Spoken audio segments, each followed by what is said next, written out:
Bienvenidos a Oruba, soy Peggy Sheffer y les presento este video en el que vamos a hablar de ciertos petroglifos que se encuentran en dos zonas de la región oriental del Paraguay, específicamente en los departamentos de Guairá y Amambay.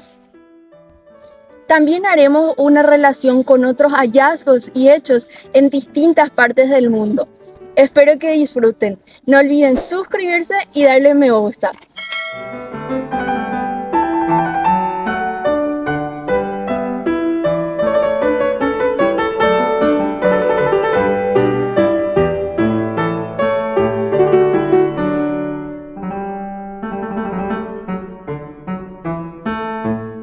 La cordillera del Ibituruzú, que en el idioma guaraní significa gran acumulación de tierra, es un complejo sistema orográfico que se extiende por los departamentos de Guairá y Caazapá del Paraguay. Distante a unos 18 kilómetros de la ciudad de Villarrica, capital del departamento de Guairá, en la compañía Toronó, específicamente en un lugar conocido como Italetra, que en la mezcla de guaraní con español significa letra de la piedra, encontramos este magnífico y antiquísimo legado en forma de petroglifos, algunos de los cuales tendrían una antigüedad de hasta 7000 años. A primera vista podría parecer de que se trata de dibujos ingenuos, sin otro valor que el de sus edades. Sin embargo, si los comparamos con otros hechos aparentemente aislados, surge el sentimiento de estar ante un lenguaje universal y subliminal de todos los tiempos, dirigido solo a entendidos. Este lenguaje elevado, basado en símbolos, de ser interpretado de manera primaria, podría ocultar su verdadero mensaje. Los que plasmaron estos grabados misteriosos no fueron personas antojadizas estampando líneas improvisadas. Ellas sabían lo que estaban tratando de transmitir. Al ver estas imágenes, debemos hacer la salvedad de que no se trata de pinturas rupestres, sino de surcos realizados en la roca. El color blanco fue agregado en la actualidad por alguien para resaltar todos los detalles de este bloque de petroglifos que en su estado original se ve así. Empecemos entonces nuestro somero análisis enfocando estas líneas sinuosas y su relación con elementos similares en otros lugares del planeta a través del tiempo. Conocida como Serpent Mound o montículo de la serpiente, esta estructura precolombina que habría sido construida hacia el año 1070 de nuestra era, se encuentra en el estado de Ohio, Estados Unidos, más precisamente en una localidad llamada Peebles. Ubicada en cercanías de un arroyo, cuenta con aproximadamente 380 metros de longitud, 6 metros de ancho y poco más de 1 metro de alto. Observen que sus curvas tienen un diseño sorprendentemente similar a las del petroglifo de Italetra. Como podemos ver, uno de sus extremos termina en una espiral de giro hacia la derecha, es decir, de estrógiro, mientras que el otro extremo presenta una forma triangular, parecida a la base de este grabado en forma de cruz de Italetra. En otro bloque de inscripciones del Ibituruzú, que aparece con su coloración original, notamos que estas líneas finalizan en una espiral más compleja que la de Ohio, por estar originada por dos líneas paralelas, presentando giro hacia la izquierda, es decir, levógiro. Líneas sinuosas y espirales hechas con diferencia de miles de años y a miles de kilómetros de distancia entre sí. Lo que tal vez estarían señalando estos giros en direcciones opuestas sería que la espiral de estrógira denota descenso, mientras que la levógira denota ascenso. Para comprender esta dinámica, habría que imaginar cómo funciona una rosca, en la que al girar un tornillo hacia la derecha, este desciende, pero al hacerlo hacia la izquierda, el mismo asciende. En el Perú, en la región desértica de Nazca, existen figuras precolombinas que solo pueden apreciarse al sobrevolar el lugar. Entre estos diseños enigmáticos está este mono, cuya cola también describe una espiral con giro hacia la derecha. Siempre en el Perú, pero esta vez en el norte de ese país, se encontró esta obra hecha de oro con incrustaciones de piedras semipreciosas. Se trata del mango de un cuchillo o de un hacha ceremonial de épocas precolombinas atribuida a la cultura lambayeque. Observen que el borde de lo que sería una especie de sombrero o quizás corona en forma de semicírculo se encuentra decorado de principio a fin por pequeñas espirales. Prosiguiendo con estas constataciones en el tiempo, llegamos a la época del Renacimiento, en que a principios del siglo XVI, Leonardo da Vinci terminaba su célebre obra conocida como La Mona Lisa. Muchas opiniones han sido vertidas acerca de esta obra, en su mayoría haciendo alusión al retrato que aparece en primer plano, dejando de lado el paisaje de fondo. Pero es precisamente en ese paisaje de fondo donde al parecer el pintor colocó ciertos elementos subliminales. En efecto, si observamos hacia el lado derecho de la persona retratada, se nota un sendero donde nuevamente aparece una línea sinuosa, que esta vez conduce a algo que parece una gran acumulación de agua, un lago o quizás un pequeño brazo de mar entre las montañas. Tanto las curvas como el agua tendrían un significado oculto. Mucho más reciente es esta pintura de Vincent van Gogh, quien dijo de sí mismo ser un pintor adelantado en el tiempo y que por esa razón muy pocos comprendían sus obras. La Noche Estrellada se denomina este cuadro hecho en el año 1889, en el que se aprecia en forma de nubes una estructura sinuosa que termina en una espiral.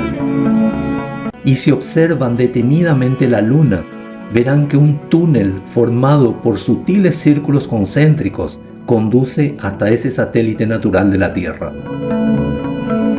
Como si todo esto fuese poco, en 1970 la legendaria banda The Beatles lanzaba una canción denominada The Long and Winding Road, o sea, el largo y sinuoso camino, que en parte dice el largo y sinuoso camino que conduce a tu puerta. He visto ese camino anteriormente. Y en otro momento agrega, no me dejes esperando aquí, condúceme a tu puerta. Algunos alegan que, a pesar de dar la impresión de estar dirigidos a alguna dama, en realidad estos versos se refieren a un ser superior. Decíamos al principio del video que el mensaje subliminal encerrado en todas estas obras, sean ellas rupestres, artísticas contemporáneas, líricas o literarias, está dirigido solo a entendidos, es decir, a personas o seres que tienen las bases necesarias para comprenderlo. Por ejemplo, algunos dicen que las líneas sinuosas que desembocan en las espirales en conjunto representan el tiempo y el paso a otra dimensión que muchos ya han experimentado, pero que no tienen el permiso de contar de manera literal. Las espirales pueden ser expresadas subliminalmente de muchas maneras. Un ejemplo de ello es esta célebre estatua encontrada en la isla griega de Milo y que pasó a formar parte de las valiosísimas obras exhibidas en el Museo del Louvre en París. Conocida como la Venus de Milo, tiene una antigüedad aproximada de 2500 años. No se sabe a ciencia cierta quién fue su autor, pero salta a la vista que fue un genio, porque esta estatua, según los entendidos, es representada girando sobre sí misma. Vean la postura de sus hombros y de su cadera, que en conjunto dan la impresión de que el giro es hacia su izquierda, denotando movimiento ascendente. Su parte superior desnuda y la inferior cubierta muestran que ella está abandonando el ropaje material a medida que asciende en espiral. En 1862, un profesor inglés, utilizando el seudónimo Lewis Carroll, escribió un cuento aparentemente dirigido a niños y adolescentes llamado Alicia en el País de las Maravillas. De más está señalar el tremendo éxito de esta obra literaria repleta de alegorías y mensajes simbólicos prácticamente incomprensibles en profundidad, porque relata algo subliminal, escondido detrás de lo aparente, donde de entrada se presenta un conejo que lleva consigo un reloj. Este animal estaría representando al tiempo que condujo a Alicia hasta su madriguera, que era en realidad un largo túnel recto en el cual cayó la protagonista, quien después de describir una gran curva desembocó en otra realidad.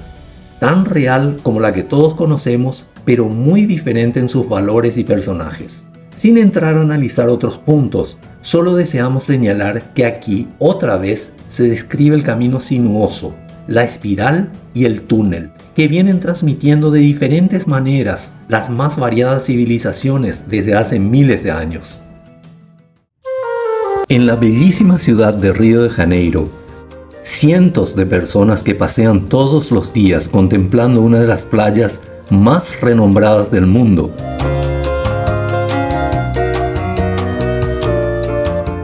La playa de Copacabana. Lo hacen caminando encima del mensaje universal de todos los tiempos. En muchos casos, sin siquiera sospechar lo subliminal de las líneas blancas y negras zigzagueantes estampadas en la larga vereda de la Avenida Atlántica. De vuelta en Italetra, al centrar la atención en esta serie de puntos que probablemente fueron hechos antes del grabado que en parte se les superpone, notamos que forman una estructura lineal curva distinta a las líneas que acabamos de analizar. Y si observamos de cerca, vemos que los puntos son pequeños hoyos hechos en la roca. Ahora bien, a muchos kilómetros del Paraguay, específicamente en Pisco, Perú, se encuentra esta colosal estructura precolombina que, observada desde lejos, recuerda en cierta medida a los puntitos de Italetra, con la diferencia que la del Perú tiene 1600 metros de longitud por 8 metros de ancho y que cada uno de lo que parecen puntos son en realidad hoyos de aproximadamente 1 metro de diámetro y más de 1 metro de profundidad. Con un detalle, son más de 5000 hoyos en un terreno accidentado. Algunos son circulares, otros elípticos y otros rectangulares, hechos uno a uno con revestimiento de piedra y dispuestos en conjunto para formar esta enigmática figura. Pero, ¿quiénes y por qué habrían desplegado tanto esfuerzo para construir semejante obra? ¿Y cuál sería el mensaje real encerrado en estos dibujos, formado por un conjunto de puntos, tanto en miniatura como en el caso de Italetra, como en tamaño gigantesco del Perú? El lugar en que se encuentra esta estructura en el Perú se denomina Monte Sierpe, y la estructura en sí es conocida como huella de la serpiente, que algunos suponen que se trata de una imitación de piel de serpiente. No obstante, otros presumen que el mensaje sería el de transformación, así como una oruga que se arrastra, pero que al pasar por una transformación profunda denominada metamorfosis, se convierte en una bella mariposa capaz de volar. La serpiente deja caer la piel que ya no le sirve para envolverse con una nueva. Estos procesos simbolizan el cambio por el que pasan silenciosamente muchos seres humanos, alcanzando un estado superior de conciencia. Entre los dibujos de Italetra aparece este, que presenta un círculo central del cual parten 10 líneas rectas, de las cuales 5 son cortas y 5 son largas con un círculo en el extremo. No se entiende si se trata de la representación de algún astro como el Sol o de algún otro tipo de fuente que irradia algo, pero lo que llama la atención es que hacia la década de 1990, hace poco más de 30 años, en Inglaterra, empezaron a aparecer frecuentemente lo que se denominó crop circles o círculos de las cosechas, que son misteriosas figuras geométricas de gran tamaño y complejidad, que solo pueden ser apreciadas en su totalidad desde el aire, y que son formadas en campos de cultivo de trigo u otros vegetales que son doblados de manera magistral para dar lugar a los dibujos que aparecen de la nada en cuestión de minutos. Muchos estudiosos del fenómeno lo atribuyen a mensajes extraterrestres. Estos 2 crop circles que observamos denotan alguna familiaridad relacionada con el petroglifo de Italetra, pues ellos cuentan con un círculo central que irradia líneas rectas que presentan un círculo en su extremo. lo cual es demasiada coincidencia para ser ignorada. En otro bloque de los grabados del Paraguay aparecen estos diseños que parecen representar estrellas. Al comparar estos petroglifos con los que aparecen en la piedra Talcadi o Talcadi Stone, que data de unos 2000 años y que fue hallada en Malta, una isla del mar Mediterráneo, volvemos a sorprendernos al ver que los trazos de lo que aparentemente representan estrellas son muy parecidos a los del Ubuturuzú. La piedra Talcadi es un pedazo de un disco que representaría fases lunares entre estrellas. Por su parte, no tenemos la menor idea de lo que podrían significar algunos dibujos de Italetra, como esta línea recta atravesada 5 veces por líneas cortas paralelas entre sí. Pero observen los dibujos de la moldura que se encuentra bajo el alero de una parte del Vaticano en Roma. Para sorpresa nuestra, aquí encontramos 3 figuras que también están grabadas en las rocas del Ubuturuzú, y que son la estrella, la espiral y la línea larga atravesada varias veces por otras más cortas paralelas entre sí.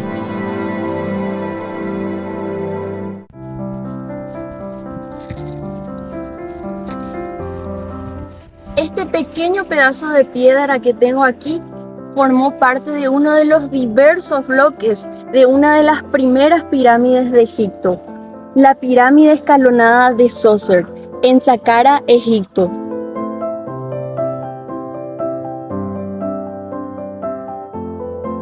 Su granulometría es fina y su color similar a la arena del lugar.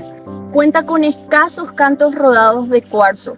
Y en general, al estar al lado de la pirámide, contemplando el lugar, da la impresión de que los bloques de roca sedimentaria de esta construcción fueron hechos con alguna técnica avanzada de compactación de la arena del desierto, con algunos cantos rodados agregados. La pirámide escalonada de Zoser tiene una antigüedad aproximada de 4.500 años. A miles de kilómetros de distancia, unos 2.400 años más tarde, una civilización prehispánica desconocida construyó en lo que hoy es Teotihuacán, México, esta pirámide también escalonada que los aztecas posteriormente denominaron Pirámide del Sol. Al notar la similitud entre estas construcciones, nos preguntamos, ¿cómo 2 civilizaciones apartadas en el tiempo y el espacio, sin aparente comunicación entre ellas, pudieron idear estructuras tan parecidas? ¿Obedecería este comportamiento a una conciencia global o esta arquitectura les fue transmitida por algún otro tipo de inteligencia ajena a la humana? Este tipo de construcción, además de ser extremadamente eficaz, es simple, pues consta de un cuadrado en la base y de 4 triángulos idénticos en los lados, que al ser escalonados se convierten en cuadrados superpuestos que van disminuyendo de tamaño a medida que se avanza hacia la cúspide. Otro hecho que llama la atención proviene de los sumerios, antigua civilización que hace unos 5100 años vivió en lo que hoy se conoce como Irak. A esta civilización se le atribuye el inicio de la escritura, quizás surgida en la misma época que en Egipto. Lo cierto y lo concreto es que estos seres alados que apreciamos en las imágenes corresponden a los dioses sumerios. Las alas representarían la capacidad que los mismos tenían de volar, quizás con la mente en forma de visión remota y tal vez también físicamente o incluso con la ayuda de algún tipo de tecnología avanzada.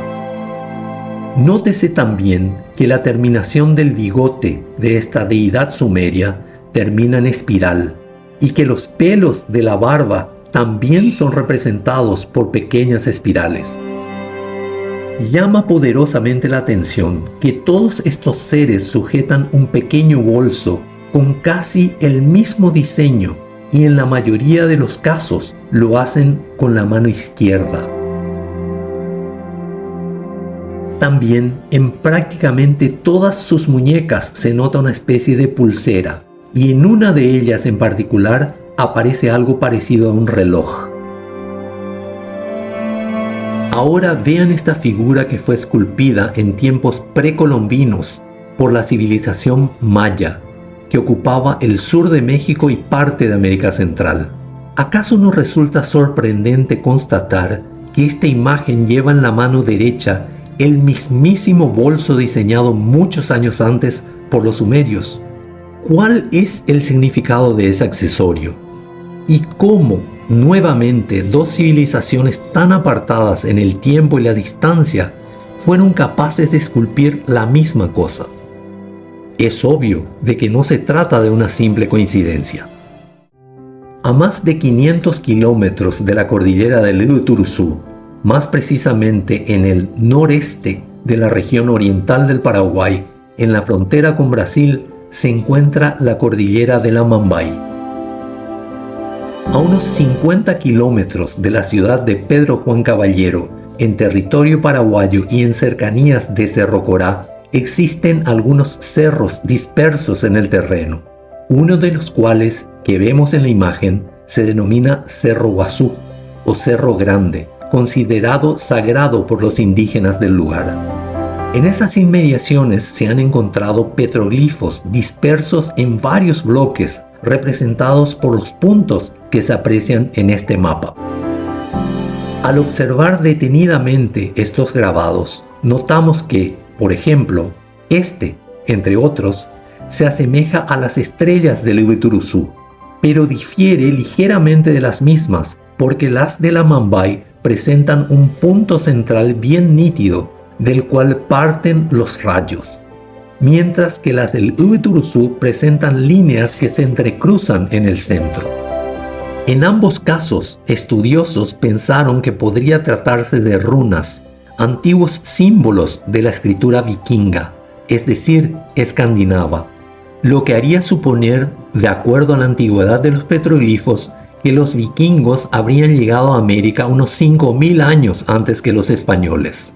Sin embargo, alertados de esto, un grupo de expertos españoles vino al Paraguay para analizar estos hallazgos, llegando a la conclusión de que no se trata de runas.